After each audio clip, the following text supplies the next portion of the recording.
Jadi mungkin saya singkat aja. Mungkin pertama, first allow me to respond in Indonesian, and I will provide an English commentary on both Professor Riris, Dr. Riris Doni, Pak Doni, comments, and then Saren's presentation. First of all, I think Dr. Riris, as one of Indonesia, pertama sebagai ahli epidemiologi Indonesia yang sudah sangat dikenal, Bapak sudah saya kira memberikan satu kenyataan yang kami dunia usaha harus menyesuaikan diri, yaitu realita new normal. 2 tahun lah, kasarannya ini 2 tahun. Kalau nggak herd immunity atau vaksin, tapi proyeksinya kan 2 tahun. Nah, oleh karena itu, kenyataan baru ini kami harus adjust ya. Nah, bagaimana adjust? Bagaimana menyesuaikan diri ini? Karena seperti tadi Pak Fahmi sampaikan, ekonomi dari sisi makro maupun mikro, kalau makro kan 0,2% pertumbuhan, katanya begitu 2020. Tapi 0,2% itu Indonesia normal butuh 7% hanya untuk mengisi lapangan pekerjaan baru. Jadi ini lapangan pekerjaan akan jadi masalah yang sangat fatal ya. Yang kedua, Pak Fahmi dari sisi NU tadi juga sampaikan juga bahwa ya ini realitas sosialnya juga luar biasa. Jadi itu kenyataan yang akan ada. Jadi apa yang Pak Riri sampaikan bahwa ya masih lama, jadi menyesuaikan diri saja. Nah, oleh karena itu saya kira ini ada keterkaitan yang disampaikan juga dengan Ibu Seren. Ibu Seren menyampaikan solusi. Solusinya juga sesuai dengan apa yang menjadi satu wawasan yang disampaikan Pak Andre dari pusat studi di UGM ini, yaitu mengenai protokol, safety protokol. Nah, safety protokol itu apa saja? Ya itu tadi, ada bagaimana memanage diri secara infection control, hygiene management, dan biar orang yakin ada sertifikasinya. Orang itu yang dimaksud yakin itu ya bukan saja di dalam negeri tapi juga bisa international audience atau visitors. Kalau di dalam negeri yang seperti tadi Pak Fahmi sampaikan, bagaimana beribadah yang sehat ya dari sisi protokol menanggapi COVID ini 19. Nah ini perlu training tadi disampaikan, perlu training, dan mungkin dengan UGM ini ada satu lembaga pendidikan terkemuka ya di Indonesia bisa kemudian menggulirkan ini ya, karena dan kami Kadin siap untuk menangkapnya ya. Kalau memang digulirkan dari yang seperti ini, kita siap menangkap untuk kemudian disosialisasikan. Tapi memang kemudian harus menjadi bagian dari regulasi di pemerintah. Nah, oleh karena itu tadi yang seperti disampaikan pertama Pak Doni, Pak Profesor, dari tanggapan bencana menjadi tanggapan sistemik. Setuju sekali. We have to do it and we have to do it now. Nah, untuk itu juga bagaimana solusinya? Maka mungkin solusinya ya bulan April Mei ini, karena apa yang kami pahami dari pemerintah itu mungkin setelah Lebaran kan Indonesia mungkin ekonomi ya harus siap-siap mulai dibuka lagi. Kalau apa yang disampaikan Pak Fahmi, wah ini kalau nggak segera dibuka ya. Iya, itu berat ya, berat.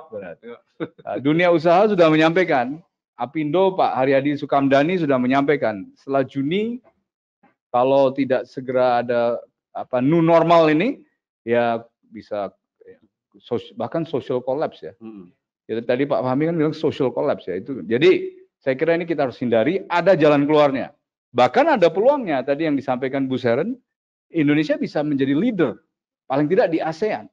Karena saya lihat komposisi ASEAN, 10 negara ASEAN, kita ini mewakili 60% ekonomi ASEAN. Salah satu kenapa? Karena populasinya. 280 juta is a big domestic market. Economic. Jadi kita tidak terlalu harus bergantung kepada ekspor. Ekspor itu 30% mungkin dari ekonomi kita, 70% domestik. Kenapa saya mengatakan begitu? Karena ekspor juga akan mengalami mungkin butuh 1 tahun untuk kembali lagi ya. Global demand untuk recover lagi butuh 1 tahun. Jadi mungkin dari sisi saya kira pembahasannya adalah apa yang disampaikan Pak Doni dan Pak Bu Seren sangat terkait. Nah, usulan kami Mei ini mari kita siapkan ya, bagaimana protokol-protokol itu mulai dijalani. yaitu baik dari sisi training, certification maupun regulasi.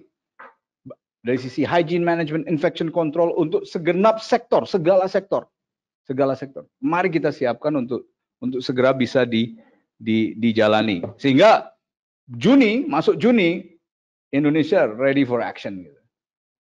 So just for our international audience, just to comment on what Dr. Doni, one of Indonesia's leading epidemiologists in Indonesia, and Saren, a leading educator in Australia, has shared with us.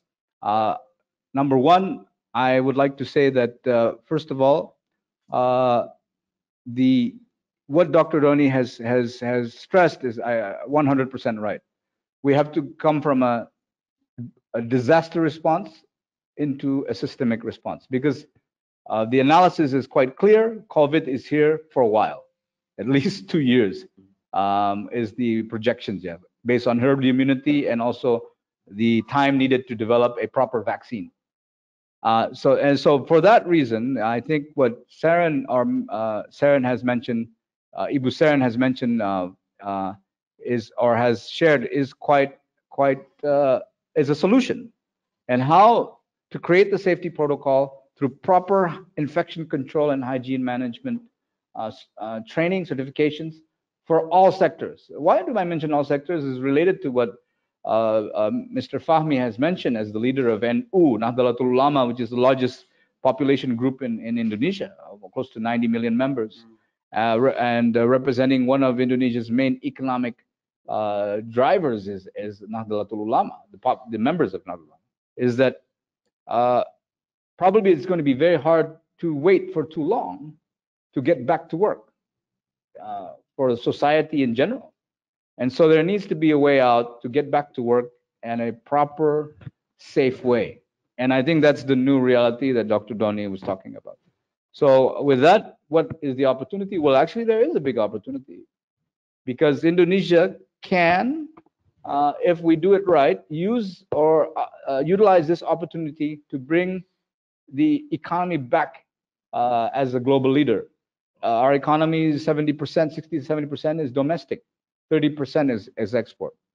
Maybe it'll take export another year to two because the slump in global demand to come back. But we have a strong domestic economy that can, you might say, feed itself. And to build consumption and demand needs proper safety protocols. So that is very key. Trigger consumption and demand, but with proper safety protocols. And I think with that, there's many examples we can discuss. Mr. Sergio is a restaurant owner. He can give a case study on how that can be done. And I think there's the background is like that.